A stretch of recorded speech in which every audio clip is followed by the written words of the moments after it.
சமீப காலமாக பரவி வரும் கிப்லி அனிமேஷனை நீங்கள் கவனித்தீர்களா? எல்லோரும் விரும்புவதாகத் தெரிகிறது. இது எல்லா இடங்களிலும் பிரபலமாகிவிட்டது. ஆனால் இதன் பின்னணியில் உள்ள வரலாற்றிலும் அது எவ்வாறு உலகளாவிய நிகழ்வாக மாறியது என்பதையும் ஆராய்வோம். ஸ்டூடியோ கிப்லி ஆரம்பத்தில் கைவரைபட கலைமுறையில் உருவானது.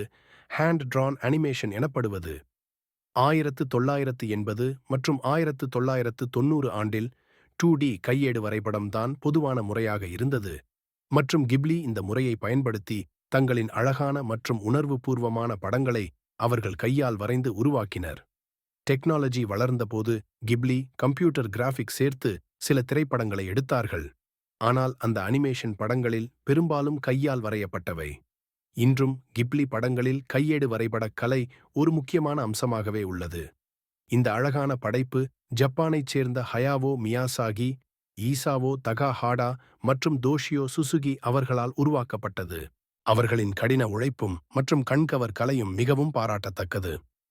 இது போன்ற சுவாரஸ்யமான வீடியோக்களுக்கு சப்ஸ்கிரைப் செய்யுங்கள்.